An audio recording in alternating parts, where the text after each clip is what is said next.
Gracias por acompañarnos en nuestro estudio de hoy, donde consideraremos la hora de la gloria, la cruz y la resurrección. Encontramos un claro contraste entre la cosmovisión de Pilato y la de Cristo. La cosmovisión del gobernador romano encontró su base en un rey y un reino temporales, pero la cosmovisión de Jesús se basó en un reino espiritual y eterno. Sin embargo, era evidente que Pilato percibía al hombre que tenía delante como alguien diferente a los demás. Ciertamente no lo veía como lo hacían los líderes judíos y la turba, como alguien que merecía una ejecución cruel. Y en la breve pero significativa interacción entre los dos, Jesús le dijo a Pilato que había venido a este mundo para dar testimonio de la verdad. Todo el que es de la verdad oye mi voz. Y el vacilante Pilato nunca había oído a nadie hablar de la verdad de manera tan segura y autoritaria. Y en respuesta Pilato formuló esta pregunta eterna: ¿qué es la verdad? Pilato, sin embargo, no esperó la respuesta de Jesús a esa pregunta crucial. Solo podemos imaginar cuál podría haber sido la respuesta de Cristo si hubiera tenido la oportunidad de responder. ¿Será que emulamos la impaciencia de Pilato? Le hacemos a Dios algunas buenas preguntas, pero frecuentemente no esperamos sus respuestas. ¿Cuán diferentes serían nuestras vidas si escucháramos más lo que Dios tiene para decir? Tristemente, con demasiada frecuencia estamos centrados en nosotros mismos y no en Cristo. Imagínate todas las ideas útiles que Dios podría darnos si simplemente nos quedáramos quietos y lo escucháramos más. Es interesante notar que la crucifixión, la muerte más vergonzosa y humillante, es presentada por Juan como un evento sumamente glorioso, porque con su muerte Jesús, como segundo Adán, derrotó a Satanás y cumplió la misión de salvar a la humanidad pecadora. Y una vez cumplida la misión de salvación de Jesús, su Padre aceptó su sacrificio e hizo posible que todos los que creyeran en su Hijo fueran salvos. Profundizaremos más en un momento.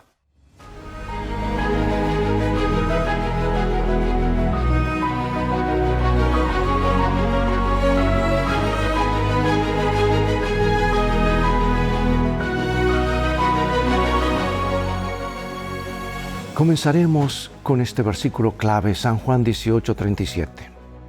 Le dijo entonces Pilato: ¿luego eres tú rey? Respondió Jesús: tú dices que yo soy rey. Yo para eso he nacido y para eso he venido a este mundo, para dar testimonio de la verdad. Todo aquel que es de la verdad oye mi voz. La crucifixión y la resurrección de Jesús son el punto culminante del libro de Juan. Los 10 primeros capítulos abarcan, escucha bien, aproximadamente 3 años y medio. Los capítulos 11 y 20, en cambio, abarcan entre 1 y 2 semanas. Los 4 evangelios presentan la muerte de Jesús de maneras diferentes. Aunque sus relatos son compatibles, cada autor hace hincapié en puntos clave que resuenan especialmente con los temas de su evangelio. Es su enfoque, lo que a ellos les impresionó, o lo que Dios les inspiró a ellos a escribir a través del Espíritu Santo. Y Mateo hace hincapié en el cumplimiento de las Escrituras. Marcos en el paralelismo entre el bautismo de Jesús y la cruz. Y Lucas en la cruz como sanación y salvación. Por ejemplo, la historia del ladrón en la cruz. Pero Juan presenta la cruz como la entronización de Jesús, especialmente vinculada a la idea de la hora a la que se hace referencia en numerosas ocasiones a lo largo del libro. Esta idea de entronización es una imagen paradójica, ya que la crucifixión era la forma más ignominiosa y vergonzosa de morir que utilizaban los romanos. Este contraste apunta a la descripción profundamente irónica que presenta Juan. Jesús muere de una manera vergonzosa, pero de una manera que es al mismo tiempo su gloriosa entronización como Salvador. Bueno, Pilato pregunta qué es la verdad. La misma pregunta que muchos se formulan hoy en un mundo antropocéntrico donde se habla de tu verdad y mi verdad. ¿Qué es la verdad? San Juan 18. Entonces Pilato volvió a entrar al pretorio y llamó a Jesús y le dijo: ¿eres tú rey de los judíos? Jesús le respondió: ¿dices tú esto por ti mismo o te lo han dicho otros de mí? Pilato respondió, ¿soy yo acaso judío? Tu nación y los principales sacerdotes te han entregado a mí. ¿Qué has hecho? Respondió Jesús, mi reino no es de este mundo. Si mi reino fuera de este mundo, mis servidores pelearían para que no fuera entregado a los judíos, pero mi reino no es de aquí. Le dijo entonces Pilato, luego, ¿eres tú rey? Respondió Jesús, tú dices que yo soy rey. Yo para esto he nacido y para esto he venido al mundo, para dar testimonio a la verdad. Todo aquel que es de la verdad oye mi voz. Le dijo Pilato, ¿qué es la verdad? Y cuando hubo dicho esto, salió otra vez a los judíos y les dijo, yo no hallo en él ningún delito. El gobernador le pregunta a Jesús si es el rey de los judíos. Es la primera referencia a este título, pero no será la última. Y Jesús pregunta a Pilato si su interrogante surge de él o si refleja lo que otros dijeron. Y su pregunta invierte los roles, pues ahora es Jesús quien interroga al gobernador acerca de si entiende a quién se dirige. El lector ya sabe que Jesús es el rey, pero ¿lo sabe el gobernador? Pilato responde implícitamente con su propia pregunta, ¿acaso yo soy judío? ¿Soy yo judío? Tu gente y los principales sacerdotes te han entregado a mí. ¿Qué has hecho? Se trataba de una evasiva, motivada por la irritación que le producía la pregunta de Jesús. Fue el primer paso del gobernador alejándose de la verdad al dejar que los prejuicios nublaran su percepción. Jesús responde que su reino no es de este mundo. Y Pilato deduce entonces perspicazmente que Jesús afirma ser rey. Y esto conduce a la importante explicación de Jesús de que nació para dar testimonio de la verdad y que toda persona que es de la verdad oye su voz. Pilato pregunta entonces, ¿qué cosa es la verdad? Pero no espera la respuesta. En lugar de eso, sale para intentar salvar a Jesús de la multitud. La verdad es un tema distintivo en el Evangelio de Juan. Como verbo eterno, Jesús es la luz y la verdad. Y todo esto contrasta con la oscuridad y el error. Él está lleno de gracia y de verdad. La gracia y la verdad vinieron a través de Él. Y Juan el Bautista dio testimonio de la verdad. Jesús afirmó que su Padre es veraz. Jesús mismo escuchó la verdad de su Padre. Jesús es el camino, la verdad y la vida. Y la palabra de Dios es verdad. Y a pesar de su pregunta, Pilato perdió la oportunidad de conocer la verdad a causa de sus prejuicios y sus decisiones previas y las presiones que se ejercían sobre él. Pregunto, ¿cómo entiendes tú la idea de Jesús como la verdad? Porque a veces podemos crear a Jesús y su verdad a nuestra imagen. ¿Cómo intentó ahora Pilato persuadir al pueblo para que pidiera la liberación de Jesús? Le dijo Pilato, ¿qué es la verdad? Y cuando hubo dicho esto, salió otra vez a los judíos y les dijo, yo no hallo en él ningún delito. Pero vosotros tenéis la costumbre de que os suelte uno en la Pascua. ¿Queréis pues que os suelte al rey de los judíos? Entonces todos dieron voces de nuevo diciendo, no a este, sino a Barrabás. Y Barrabás era ladrón. Así que entonces tomó Pilato a Jesús y lo azotó. Y los soldados entretejieron una corona de espinas, la pusieron sobre su cabeza y le vistieron con un manto de púrpura y le decían, salve, rey de los judíos, y le daban bofetadas. Entonces Pilato salió otra vez y le dijo, mirad, os lo traigo afuera para que entendáis que ningún delito hay en él. Y salió Jesús llevando la corona de espinas y el manto de púrpura. Y Pilato les dijo, ¿he aquí el hombre? Pilato no esperó una respuesta de Jesús acerca de la verdad. En lugar de eso, volvió a salir para tratar de persuadir a la gente. Al dialogar con ellos, en lugar de simplemente dejar libre a Jesús, Pilato se colocó en desventaja.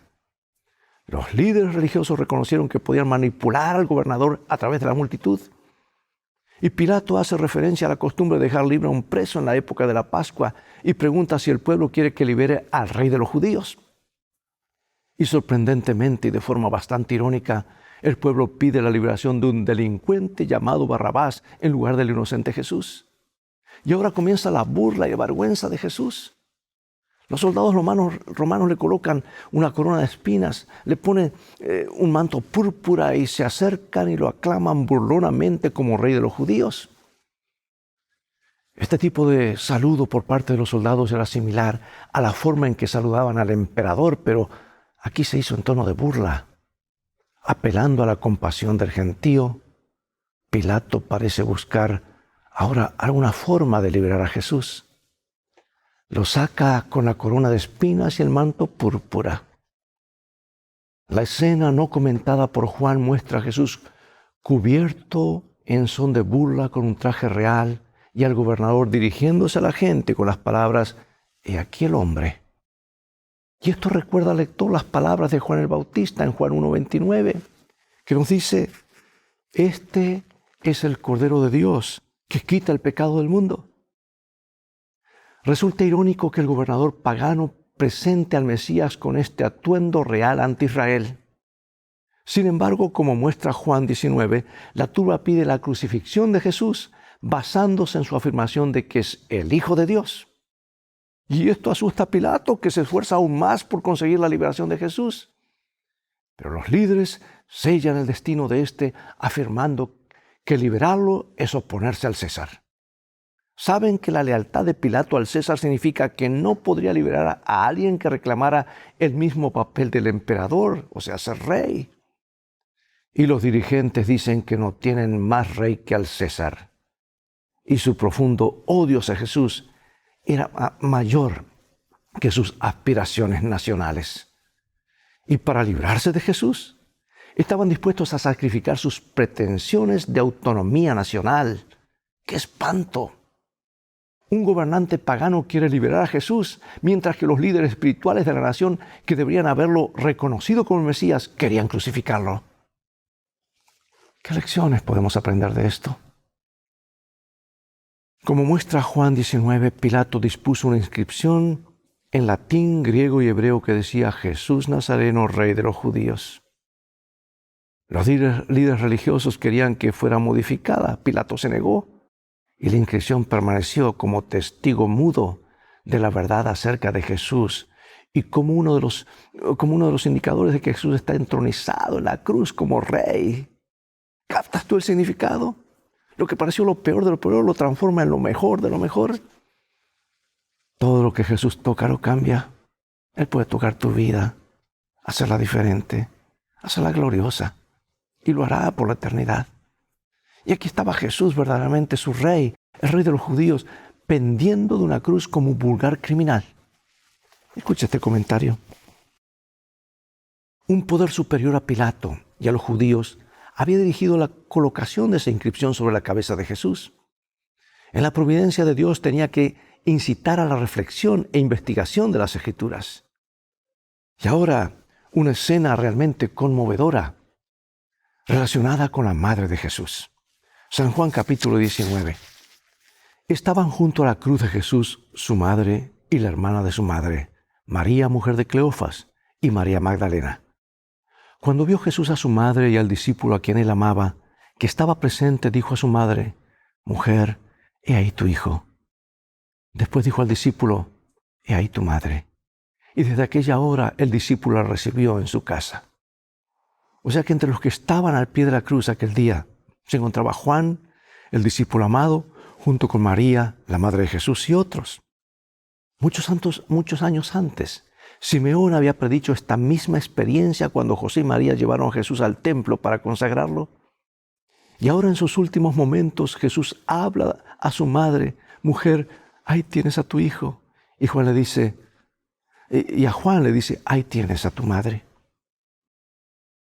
Y ahora, hermanos, las palabras claves que sacuden al universo. ¿Qué significado tienen las últimas palabras de Jesús? Consumado es.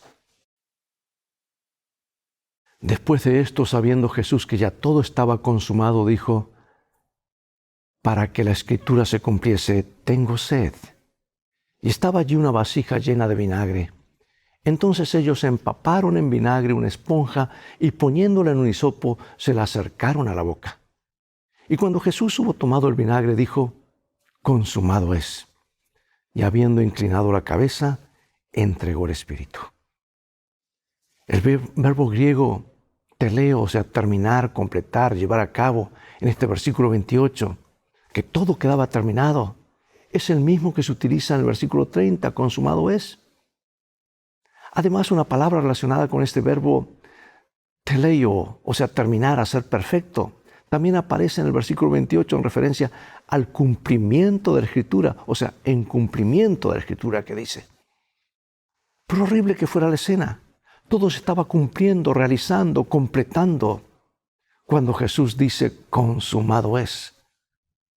Ahora está completando, cumpliendo la obra que el Padre le encomendó. Consumado es. Lo dijo en el jardín del Edén, lo dijo en la cruz, lo dirá antes que el tiempo de gracia termine. Cuando el tiempo de gracia termine, y lo dirá una vez más, cuando se haga nuevo el cielo y la tierra. ¿Qué significa eso para cada uno de nosotros? ¿Qué fue lo que concluyó y cómo se aplica eso a nuestra vida? Y ahora llegamos a aquel domingo, aquel glorioso domingo, cuando la tumba se transformó en un túnel. ¿Qué importancia tiene para nosotros lo que se describe en estos versículos? San Juan 20, del 1 al 7. El primer día de la semana, María Magdalena fue de mañana, siendo aún oscuro, al sepulcro, y vio quitada la piedra del sepulcro. Entonces corrió y fue a Simón Pedro y al otro discípulo, aquel al que amaba Jesús, y le dijo, se han llevado del sepulcro al Señor, y no sabemos dónde le han puesto.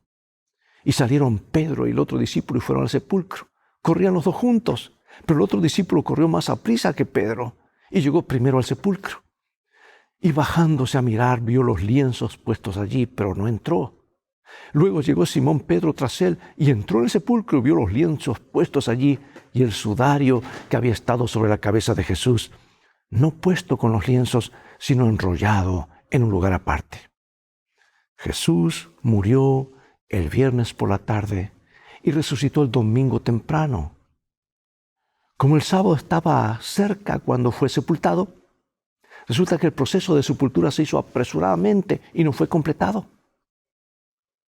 Por mucho que amaran a Jesús, sus seguidores guardaron el día de reposo y no fueron al sepulcro durante las horas sagradas. Pero después del sábado, algunas mujeres compraron especias para llevarlas al sepulcro el domingo en la mañana. Era, dice, aún oscuro. Pero para su sorpresa, la piedra había sido movida y el sepulcro estaba vacío. María Magdalena fue una de las primeras en llegar al sepulcro. Corrió a contar a Pedro y a Juan lo que había visto. Los dos hombres corrieron hacia allí. Juan se adelantó a Pedro y llegó primero. Parece que era más joven, corría más rápido. Se inclinó, miró adentro y vio los lienzos con los que habían envuelto a Jesús. Pero no entró. Pedro, en cambio, entró y vio los lienzos. Vio también el lienzo que había estado sobre la cabeza y el rostro de Jesús, pero no estaba con el resto de los paños. Estaba doblado y puesto aparte. ¿Qué implicaba el paño puesto aparte y doblado? Entonces entró también el otro discípulo que había venido primero al sepulcro y vio y creyó, porque aún no habían entendido la Escritura, que era necesario que Él resucitase de los muertos, y volvieron los discípulos a los suyos. Después de que Pedro entrara en el sepulcro, entró también Juan.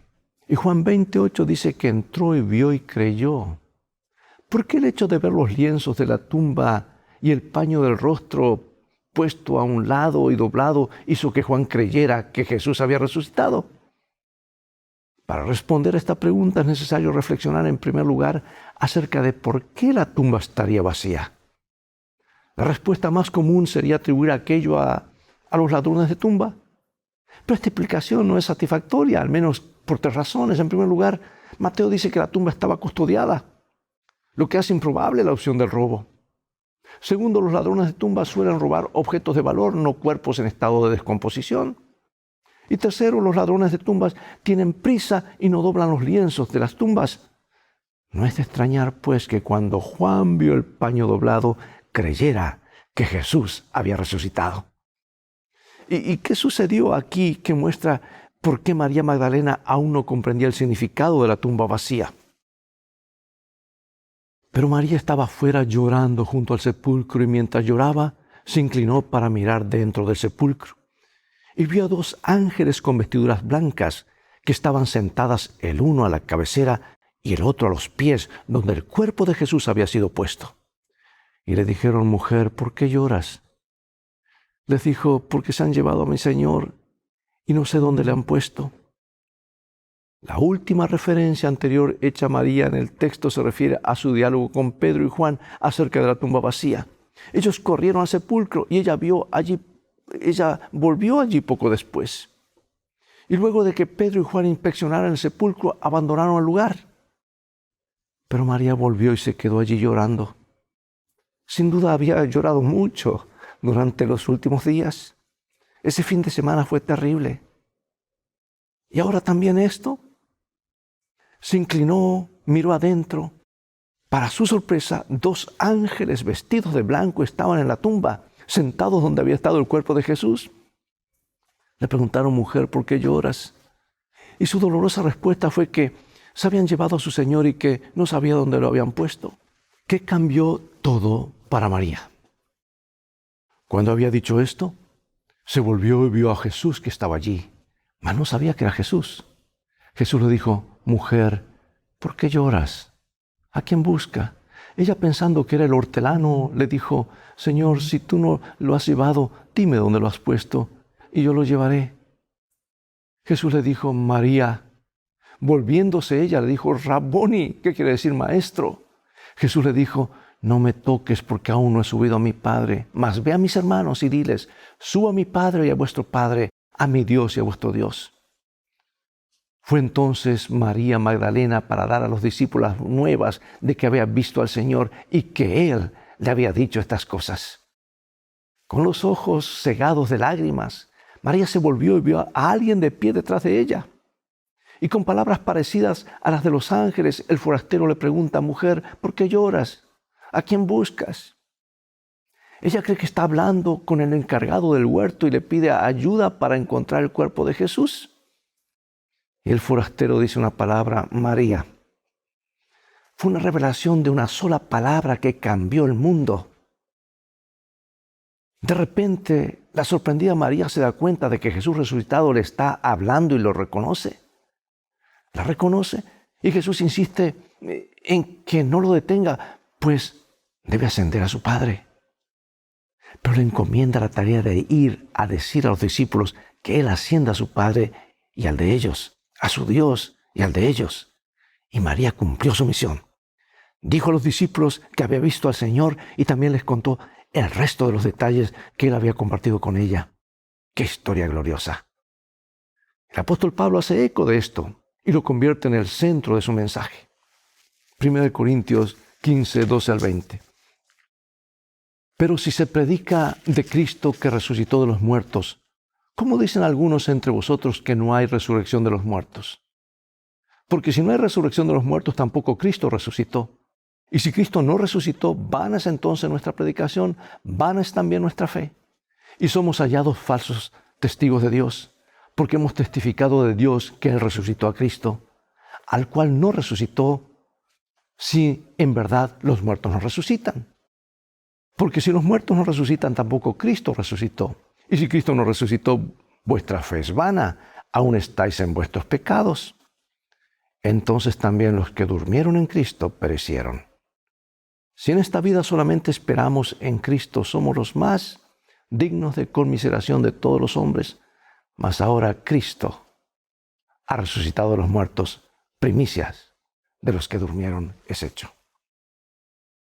Mi amado, finalizo con esta cita antes de orar. Dice así: Cristo no entregó su vida hasta que hubo cumplido la obra que vino a hacer, y con su último aliento exclamó: consumado es. La batalla había sido ganada. Su mano derecha y su brazo santo le habían conquistado la victoria.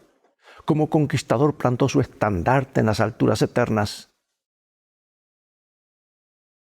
¿Qué hubo entre los ángeles? Todo el cielo se asoció al triunfo del Salvador. Satanás fue derrotado y sabía que había perdido su reino.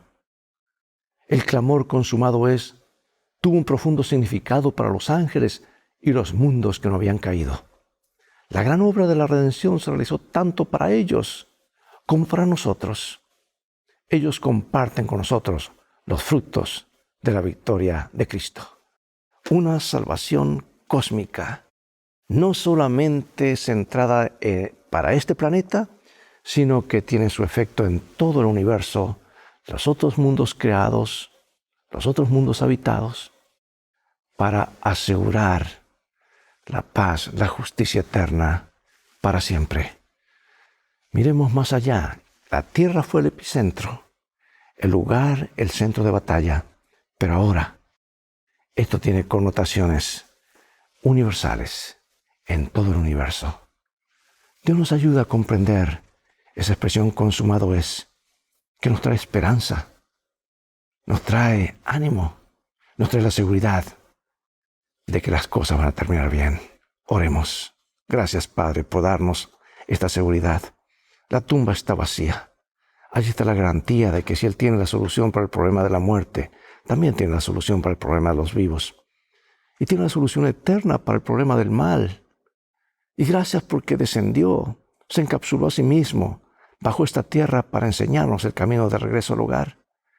Queremos estudiar, profundizar más, vivir, sentir, estar compenetrados con este mensaje.